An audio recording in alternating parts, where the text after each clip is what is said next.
டமரு டம் டம் டம் டம் டம் போலே.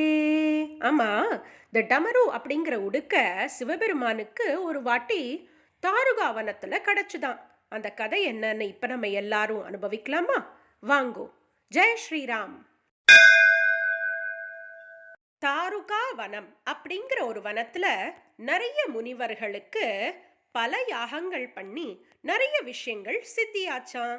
அப்படி சித்தி ஆக ஆக அவளுக்குள்ள ஒரு ஸ்பெஷல்லா ஒரு ஃபீலிங் வந்துதான். என்ன ஃபீலிங்னா, பயங்கர ப்ரௌடா, ஹாட்டியா, தன்னோட ஸ்கில்னால தான், தன்னோட யாகத்தினால தான் இத்தனையும் கிடைச்சிருக்கு அப்படின்னு நினச்சிண்டு இந்த யாகத்தெல்லாம் அவளுக்காக நடத்தி கொடுத்து, ஒரு கருவியா இருந்து நடத்தி கொடுத்து, அவளுக்கு வேணுங்கிறதெல்லாம் சித்தியா கொடுக்கறதுக்கு மேல பரம்பொருள் இருக்கார் அப்படிங்கிறதையே மறந்து பண்ணினதுனால சிவபெருமானுக்கு கோவம் வந்துதான். பரம்பொருளா இருக்கிற சிவபெருமானுக்கு இதெல்லாம் தெரியாதா என்ன? எல்லாம் தெரியும். அதனால அவர் என்ன பண்ணார்?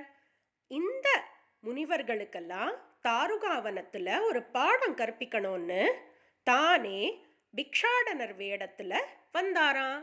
பிக்ஷாடனர்னா யாரு அப்படின்னா, அவர் பிக்ஷை எடுத்து தன்னோட டெய்லி நீட்ஸை ஃபுல்ஃபில் பண்ணிப்பார். அவளுக்குன்னு வேற எதுவுமே இருக்காது, சிம்பிளா இருப்பா. யோகிஸ் அவள்லாம்.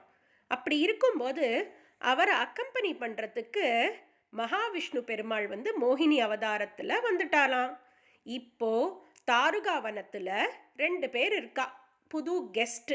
பிக்ஷாடனரும் மோகினி அவதாரத்துல இருக்கிற மகாவிஷ்ணுவும். சிவபெருமான் ரொம்ப ரொம்ப சாமிங், ரொம்ப ஸ்மார்ட்டா இருப்பார் பார்க்கறதுக்கு. பிக்ஷாடனர் வேஷம் போட்டா கூட ரொம்ப ஸ்மார்ட்டா இருந்தாராம்.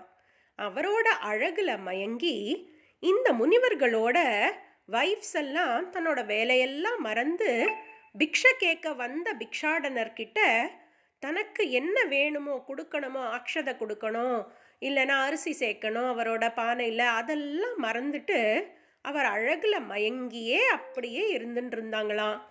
அப்புறம் இன்னொரு சாமிங் லேடி, அதாவது மோகினி அவதாரத்தில் மகாவிஷ்ணு வந்திருக்கார்ல, அவரும் போய் இந்த முனிவர்கள் எல்லாம் பயங்கரமாக டிஸ்டர்ப் பண்ண ஆரம்பிச்சிட்டாராம். முனிவர்களும் தன்னோட அந்த யாகத்தில் இருக்கிற சீரியஸ்னஸ்லாம் மறந்து இந்த மோகினி அழகான பெண்மணி மேலே காதல் வயப்படுறாங்களாம்.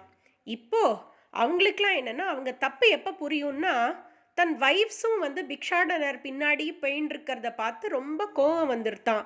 தான் பண்ணதும் தப்பு, தன்னோட வைஃப்ஸும் பண்ணது தப்பு அப்படிங்கிறத புரிஞ்சதுக்கப்புறம் இந்த முனிவர்கள்லாம் இன்னொரு யாகம் பண்ணுறாங்களாம். பண்ணி அதுலேருந்து நிறைய விஷயங்கள்லாம், புலி, சிங்கம், மதம் பிடிச்ச யானை, முயலகன்கிற ஒரு அரக்கன், ஒரு பூதம், போராத்துக்கு நிறைய பாம்புகள், உடுக்கை அதாவது டமரு, அப்புறம் தீப்பிழம்பு, இதெல்லாத்தையும் வெளியில் கொண்டு வராங்களாம் அட்டாக் பண்ணுறதுக்கு. யாரை?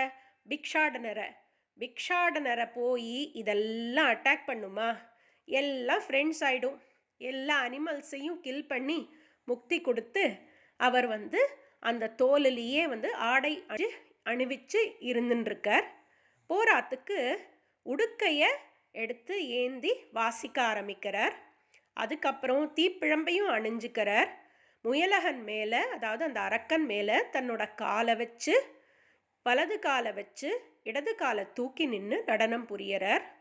நடனம் புரியும் பொழுதுதான் இந்த தாண்டவத்தை பார்க்கறதுக்கு அவங்களுக்கெல்லாம் ரொம்ப கொடுப்பனை கிடச்சிருக்கு. யாருன்னா, இந்த தப்பு பண்ண முனிவர்களுக்கெல்லாம். முக்கியமாக அவளுக்கு அவளோட தப்பு அப்போ தான் உணர முடிஞ்சுது.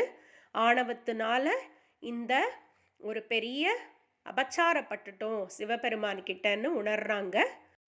இந்த ஒரு ஸ்பெஷல் ஆனந்த தாண்டவத்தை சிவபெருமான் நடத்தின நாள் தான் ஆருத்ரா தரிசனம் அப்படின்னு எல்லாரும் புராணங்களில் சொல்கிறா. இந்த ஆருத்ரா தரிசனத்தை தன்னோட வாழ்நாளில் காண வேண்டும் அப்படின்னு 2 முனிவர்கள் தவம் இருந்தாளாம். இது வேற கதை. இந்த கதையும் இப்போ நம்ம பார்க்கலாமா?